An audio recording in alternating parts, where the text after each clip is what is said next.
Hello friend, welcome to the channel solution.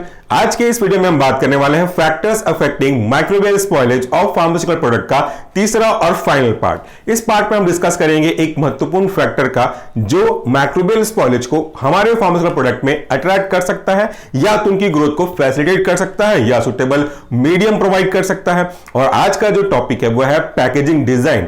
Packaging design से आप क्या समझते हैं? पैकेजिंग डिजाइन कहने का मतलब है एक ऐसा डिजाइन, एक ऐसा इनोवेटिव थॉट्स या फिर इसी तरह की एप्लीकेशन ऑफ द नॉलेज जिसमें हम अपने फार्मास्यूटिकल प्रोडक्ट को पैक करते हैं।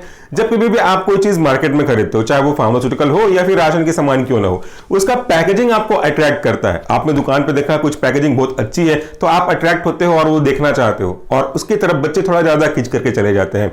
फार्मास्यूटिकल्स में बेसिकली पैकेजिंग बहुत ज्यादा अट्रैक्टिव पॉइंट ऑफ व्यू से नहीं यूज किया जाता, लेकिन सेफ्टी पॉइंट से जरूर यूज किया जाता है। ऐसे अलग अलग तरह के पैकेजिंग होती हैं और इनमें से काफी कुछ पैकेजिंग आपके प्रोडक्ट को स्पॉइल होने से बचाती हैं, जबकि कहीं पे कोई थोड़ा मिस्टेक होगा तो वो उसके चांसेस को बढ़ा देती हैं। मैं ये नहीं कह रहा कि सभी के चांसेस ही बढ़ा देती है, लेकिन कुछ कुछ के चांसेस बढ़ा सकते हैं। एग्जांपल की अगर बात करो तो कुछ पैकेजिंग ऐसे होते हैं जो पेपर से रैप होते हैं। अब मेरे हाथ में एक प्रोडक्ट है, इसकी जो पैकेजिंग है वो पेपर से, और पेपर अगर मॉइस्चर को अट्रैक्ट करती है तो बहुत जल्दी डिग्रेड हो जाएगी, तो इसके अंदर का जो टैबलेट है वो तो खराब होगा ही होगा। वैसे ही कुछ पैकेजिंग कर्टन में आते हैं जो वो भी कार्टून का बना हुआ होता है, यानी कि वो भी एक प्रकार से बोलिए जाए तो पेपर मेटल का बना हुआ होता है, पल्प का बना हुआ होता है। तो वो मॉइस्चर को, वेपर को अपनी तरफ अट्रैक्ट करता है, और अगर वेपर या मॉइस्चर उस पर आ गया, लंबे समय तक वो भीगा हुआ गीला हुआ रहेगा, तो वो आगे जाकर के प्रोडक्ट को ट्रांसफर कर सकता है। पेपर की पैकेजिंग देखी ना, तो वो तो डायरेक्ट कॉन्टेक्ट टैबलेट के अगल बगल है, ऊपर नीचे में, तो वो मॉइस्चर को वहां पे ट्रांसफर कर सकता है। सो आज के इस पैकेजिंग डिजाइन वाले पॉइंट पे जो कि अफेक्ट करता है माइक्रोबियल स्पॉयलेज को हमारे फार्मास्यूटिकल प्रोडक्ट में, इसको 5 पॉइंट में हम समराइज करने की कोशिश करेंगे। साथ साथ कुछ वीडियोस या कुछ डेमोस आपको मैं साथ में दिखाते हुए चलूंगा। पहला जो पॉइंट होता है वो ये कहता है कि अगर आप पैकेजिंग डिजाइन को ध्यान में रखना चाहते हैं तो आपको पैरेंटल प्रोडक्ट की पैकेजिंग को थोड़ा सा ज्यादा वेटेज देना पड़ेगा। अब यहां पे आप ये जानते होंगे कि पैरेंटल प्रोडक्ट क्या है और क्यों उसकी अहमियत बढ़ जाती है। कोई भी एक ऐसा प्रोडक्ट जिसको हम अपने ब्लड में डायरेक्टली एडमिनिस्टर करते हैं वो हमारे पैरेंटल प्रोडक्ट के अंतर्गत आता है। वैसे पैरेंटल का शाब्दिक अर्थ समझेंगे तो पैरा प्लस एंट्रल होता है, जिसका मतलब होता है पैरा मींस बियॉन्ड और एंट्रल मींस इंटेस्टाइन। सो कोई भी ऐसा ड्रग जो बियॉन्ड इंटेस्टाइन जाए, मतलब इंटेस्टाइनल रूट को छोड़ करके किसी और अगर रूट से जाता है तो वो पैरेंटल आएगा। बट हम जनरली समझते हैं पैरेंटल का मतलब ब्लड में दे देना है, क्योंकि वहां पे असर फास्ट होता है। अब पैरेंटल प्रोडक्ट की दो खास बातें आपको जाननी पड़ेंगी, एक एडवांटेज और एक डिसएडवांटेज। एडवांटेज यह है कि अगर आपने उस पर ड्रग इंजेक्ट किया तो वो विद इन फ्यू सेकंड्स वो अपना इफेक्ट दिखा देता है। कुछ ड्रग्स ऐसे होते हैं जिसको तो वो खत्म ही नहीं हो पाता इंजेक्शन, उसका असर आपको दिखने लगता है, आपके मुंह में टेस्ट आने लगता है, जबकि कुछ को थोड़ा समय लगता है। तो ये उसका मेन एडवांटेज है कि फास्ट एक्शन देगा। जबकि इसी का दूसरा पहलू है साइड इफेक्ट। अगर कोई चीज गलती से गलत चली गई या कोई कंटामिनेटेड प्रोडक्ट इंजेक्ट के थ्रू चली गई तो उसका बुरा असर भी इमीडिएटली फास्ट दिखाई देगा। तो हम यहां पे कंसीडर करते हैं, मान लेते हैं कि कभी कोई पैकेजिंग में ऐसी गड़बड़ी हुई जिसके कारण से कंटामिनेंट चला गया आपके पैरेंटल प्रोडक्ट में। ये पैकेजिंग केवल आउटर पैकेजिंग से ही नहीं है, एम्पूल पैकेजिंग भी हो सकता है, वायल पैकेजिंग भी हो सकता है, या कोई और ऐसा पैकेजिंग जो डायरेक्टली आपके कंपोनेंट या फॉर्मुलेशन से टच में रहता होगा उसके ऊपर भी आ सकता है। तो अगर उसमें कोई कंटामिनेंट आ गया, कोई पैरोजन अगर आ गया, तो फिर वो पैरोजन इंजेक्शन के थ्रू आपके ब्लड में इमीडिएटली जा सकता है, और डिपेंडिंग ऑन द मैक्रोजम जो कि चला गया है आपकी बॉडी में एबनॉर्मलिटी दिखेगी। अगर पैरोजन चला गया है तो बॉडी का टेम्परेचर एलिवेट होगा और बुखार आना शुरू हो जाएगा। ऐसा समझ सकते हैं हम कि जब एम्प्यूल की पैकेजिंग होती है तो वो हर्मेटिकली सील होता है, वहां पे थोड़ा सा चांसेस हो सकते हैं कि कंटामिनेट हो सके। जबकि दूसरी तरफ वायल में आपके एक मैकेनिज्म दिया गया है सेल्फ सीलिंग का, जिसको मैं आगे समझाऊंगा, वो उसको प्रोटेक्शन के पॉइंट ऑफ व्यू से रखा जाता है। सो कोई भी मेथोडोलॉजी हमको फॉलो करना चाहिए जिससे हम उसके प्रोडक्ट की एक्सेप्टेबिलिटी को या उसकी सुटेबिलिटी को इनहेंस कर सकते हैं। दूसरा जो महत्वपूर्ण पॉइंट होता है वह है सेल्फ सीलिंग प्रॉपर्टी, जिसको मैं आपको समझाया था अभी हल्का सा। अब उसके बारे में डिटेल से बात कर लेते हैं। आपने इंजेक्शन लगाने से पहले कभी ध्यान से देखा हो कि जो चीज आपको इंजेक्शन के फॉर्म में लगने वाली है वो दिखता कैसा है? मोस्ट ऑफ द केसेस हम दो तरह की चीजों को यूज करते हैं, वैसे तो और भी हैं। इनमें से मुख्य है आपका एम्प्यूल और दूसरा आपका वायल। एम्प्यूल और वायल में क्या डिफरेंस होता है ये भी मैंने आपको डेमो करके दिखाया है हमारे second channel pharmacy dictionary by Pushpendra Patel में, वो भी आप चाहे तो देख सकते हैं। बेसिकली एम्प्यूल एक ऐसा पैकेजिंग है जो हर्मेटिकली सील होता है, यानी कि मैं उसे कहूं सिंगल यूज प्रोडक्ट होता है। भले ही उसके अंदर क्वांटिटी कितनी भी हो, लेकिन एक बार अगर आपने उसे ब्रेक किया तो उसको उसी समय यूज करना पड़ेगा। आप कल परसों यूज करेंगे ऐसा टाल नहीं सकते, तो उसको अपने को ब्रेक करना पड़ता है, फिर हम उसको यूज करते हैं। तो वो वहां पे आप देखते हो कि वहां पे कोई रबर पैकेजिंग जैसा कोई सब्सटेंस नहीं है, कैपिंग जैसा कोई फिनोमिना ही अवेलेबल नहीं है। आपने उसको ब्रेक किया ग्लास को और यूज किया, दैट्स इट। जबकि दूसरी तरफ आप देखते हो वायर्स को। वायर्स एक छोटी सीसी के जैसी होती है जिनमें रबर का एक कैप लगा हुआ होता है और उसके ऊपर टैंपरिंग को रोकने के लिए, यानी कि टैंपर प्रूफ के लिए एल्यूमिनियम की एक लेयर चढ़ाई गई होती है, जिसको आपको टियर करके वो खोलना होता है। एक छोटा सा बीच का नोजल खुलता है जिसमें आप इंजेक्शन करते हो, तो रबर के कैप से होता हुआ इंजेक्शन अंदर जाता है और वहां से आप क्वांटिटी जितनी जरूरत होगी उतना मेडिसिन लेकर के इंजेक्ट कर सकते हो। वहां पे अगर आपने अभी ध्यान दिया होगा तो वो छोटा सा जो आपका वायल है वो एक ही बार यूज करते हैं, ऐसा तो है नहीं। अगर वायल बड़ा है या कोई क्वांटिटी ज्यादा है तो आप मल्टीपल टाइम यूज कर सकते हो, एक दिन के बाद, 2 दिन के बाद भी यूज कर सकते हो।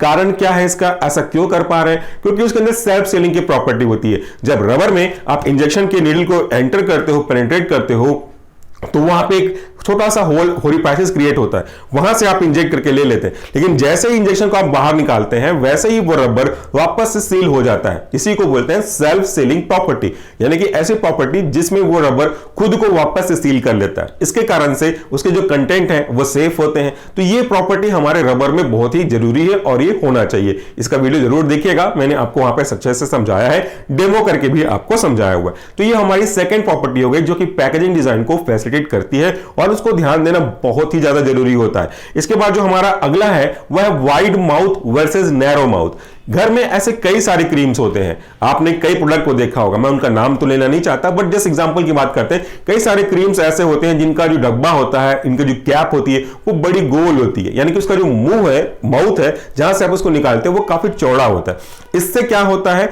चौड़ा होने से आप डेफिनेटली अपने हाथों से उस क्रीम को यूज तो कर सकते हो, लेकिन जितना ज्यादा चौड़ा होगा वो उतना ज्यादा एरिया प्रोवाइड कर रहा है। किसके लिए एरिया प्रोवाइड कर रहा है? कंटामिनेशन को आ जाने का एरिया प्रोवाइड कर रहा है। मतलब ये कहूं कि अगर आपके घर के दरवाजे की साइज बहुत बड़ी है तो एक साथ काफी लोग अगर आना चाहें आपके घर के अंदर, जिनको आप नहीं आना देना चाहते हो, वो दौड़ करके एक ही बार आ सकते हैं। लेकिन अगर आपके घर का दरवाजा बहुत छोटा सा है, या फिर वो दरवाजा आपने देखा है रोलिंग वाला, वो छोटा सा दरवाजा होगा, तो कितने भी लोग बाहर खड़े हों एक बार में केवल एक ही आ सकता है। सो आपने दरवाजे के साइज को छोटा या बड़ा करके एंट्री ऑफ पीपल को लिमिट किया ना, बस अपन इसी को समझ सकते हैं कि अगर मैं उस क्रीम का, उस ऑइंटमेंट का, या कोई एक स्पेसिफिक मेडिसिन का, एंटीबायोटिक का, या व्हाटएवर इट इज, जो भी कुछ हो, उसके माउथ को अगर वाइड करता हूं तो चांसेस ज्यादा हैं कंटामिनेंट के एंट्री करने के। जबकि उसको अगर नोजल फॉर्म में बना दूं, छोटा बना दूं, सकरा बना दूं, तो उसी के चांसेस को हम काफी कम कर सकते हैं। ये बहुत ही जरूरी फैक्टर्स है।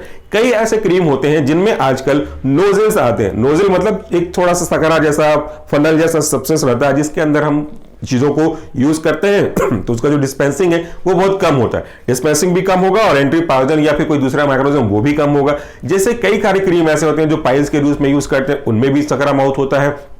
ओरल अल्सर के रूप में यूज करते हैं, उसमें भी वाइड माउथ ना होकर के नैरो माउथ होता है। तो वो एक प्रकार से पैकेजिंग का कॉन्सेप्ट है जो माइक्रोजम के स्पॉलेज के चांसेस को कम करने की कोशिश करके रखा गया है, बाहर बनाया गया है, ध्यान में रखा गया है। अगला जो हमारा फैक्टर है वह है वाटर प्रूफ या moisture proof packaging. Water proof या मॉइस्चर प्रूफ पैकेजिंग का क्या मतलब है? आप मेरे हाथ में एक पेपर देख रहे हैं आज, इसको देख करके शायद आपके मन में सवाल आया होगा कि सर आज ये पेपर क्यों रखे हुए हैं। देखिए, इससे पहले मैं पेपर रखता था पतले वाले पेपर, जो रफ पेपर हम यूज करते हैं, सिंपली रफिंग पैड यूज करते हैं, वो यूज करता था। बट इस गर्मी में, चूंकि अभी गर्मी का मौसम चल रहा है और यहाँ पे फैन में चला नहीं सकता वीडियो रिकॉर्डिंग के लिए, और एसी है नहीं यहाँ पे, तो स्वेटिंग होती है पाम में, और इस स्वेटिंग की वजह से मेरा जो पेपर है वो गीला हो जाता है। और अगर उसमें मैंने जेल पेन से लिखा हुआ है या फिर इंक वाले पेन से लिखा हुआ है तो वो इंक फैल जाता है। सो आज मेरे हाथ में दूसरा पेपर है, ये एक प्लास्टिक का लेमिनेटेड और पुट्ठे जैसा, जिस अपने सर्टिफिकेट बनवाते हैं ना हार्ड क्वालिटी का, लगभग इसमें 3000 मोर देन 3000 जीएसएम का पेपर है। तो इसमें मेरे हाथ से पसीना निकल रहा है तो भी इसको कोई फर्क नहीं पड़ रहा है। यहां पे मैं ये चीज दिखाना चाह रहा हूं कि अगर आपका प्रोडक्ट मॉइस्चर को या वाटर को अट्रैक्ट करता है तो उससे चांसेस बढ़ सकते हैं कि आपके फार्मास्यूटिकल प्रोडक्ट का स्पॉइलेज हो। शुरू में ही आपको मैंने दिखाया कि अगर ये कोई टैबलेट का जो पैकेजिंग है उसके दोनों तरफ एल्यूमिनियम की फॉइलिंग ना होकर के अगर पेपर की फॉइलिंग करें और उसको ऐसे व्यक्ति टच करे जिसका हाथ गीला है या सराउंडिंग गीला है या मौसम ऐसा है कि उसमें ह्यूमिडिटी काफी मात्रा में रखी हुई हो, मॉइस्चर काफी अधिक मात्रा में रखी हो, तो वो उस पेपर के द्वारा अट्रैक्ट हो जाएगा और पेपर का गीलापन आगे जाकर के प्रोडक्ट को जो कि उसके अंदर रखा गया है उस पर भी जा सकता है, वो आपके प्रोडक्ट को स्पॉइल कर कर सकता है। तो जब हम बात करते हैं पैकेजिंग की, तो हमको यह ध्यान रखना पड़ता है कि वो पर्टिकुलर प्रोडक्ट या तो हाइग्रोस्कोपिक ना हो, या तो वो प्रोडक्ट की पैकेजिंग ऐसी कर दें जिससे मॉइस्चर का एंट्रैपमेंट ना हो सके, ना ही वाटर आ सके, ना ही वेपर आ सके। और आपने इसके लिए व्हाइट बोर्ड सेक्शन में वाटर एक्टिविटी का फॉर्मूला तो देखा हुआ है, AW का हमने देखा था। तो ये चीजें हमको हमेशा ध्यान में रखनी होती है जब हम पैकेजिंग या पैकेजिंग के डिजाइन को कंसीडर करते हैं। लास्ट पॉइंट की अगर हम बात करें तो वह है कार्डबोर्ड पैकेजिंग। कार्डबोर्ड पैकेजिंग का क्या मतलब होता है? पेपर एक अलग चीज है, मॉइस्चर एब्जॉर्बेंट एक अलग चीज है। कार्डबोर्ड उसी का एक एडवांस वर्जन है। कार्डबोर्ड मतलब होता है थोड़ा सा मोटा पुट्ठा, जो आपने देखा होगा जब कभी फ्लिपकार्ट से, अमेजॉन से कुछ मंगवाते होंगे तो कार्डबोर्ड बना हुआ है पेपर के पल्प से। ये पेपर के पल्प के पास भी प्रॉपर्टी होती है कि वो मॉइस्चर को एब्जॉर्ब कर सकता है। और वैसे कि अगर आप देखोगे तो सेफ्टी के पॉइंट ऑफ व्यू से, एक बाहरी सेफ्टी के पॉइंट ऑफ व्यू से वो अच्छा है। अगर वो अंदर के पैकेजिंग के अलावा बाहर के पैकेजिंग को कर रहा है तो उसमें कोई इशू की बात ज्यादा नहीं होगी। लेकिन अगर वही होल सोल पैकेजिंग हो और उसके अंदर आपके कंटेनर रखे गए होंगे तो चांसेस बनते हैं कि वो आपके स्पॉइल कर दे। क्योंकि हमारे घर पे एक नेचर है, एक जनरल टेंडेंसी है कि मान लेते हैं कि ये एक मेरा प्रोडक्ट है, इस प्रोडक्ट के अंदर एक सीसी है। आपको मैं यहां पे दिखा देता हूं, इस प्रोडक्ट के अंदर एक सीसी है और इस सीसी में एक मेडिसिन रखा गया है। और अगर इस सीसी को मैंने खोल दिया, यूज कर लिया, अभी तो सील पैक्ड है, और खोलने के बाद वापस से इसके अंदर रख दिया, क्योंकि हमारी थोड़ी टेंडेंसी होती है कि हम इस तरह की चीजों को वापस से ऐसे रखते हैं। और अगर वो खुला है, इसके अंदर कैप्सूल्स रखे हुए हैं, जेम्स रखे हुए हैं, तो कैप्सूल तो वैसे भी मॉइस्चर को ज्यादा अट्रैक्ट करता है। तो ये जो जेम्स है खुला है और बाहर का पुट्ठा अगर गीला है, या अगर गीला है किसी कारण से, तो वो मॉइस्चर को उसके अंदर ट्रांसफर करने की प्रोबेबिलिटी रखता है। और इसी कारण से हम अपने प्रोडक्ट को स्पॉइल होने से रोक नहीं सकते हैं। तो आज के इस वीडियो में मैंने आपको टेबल में भी समझाया पॉइंट्स को, कुछ बेसिक डायग्राम या कुछ छोटे छोटे एनिमेशन, छोटे छोटे कुछ वीडियोस भी मैंने आपको दिखाए हैं। और अधिक डिटेल से इनके पॉइंट को समझना चाहते हैं तो हमारे second channel pharmacy dictionary by Pushpendra Patel में मैंने इनकी टेम्पर प्रूफ पैकेजिंग के बारे में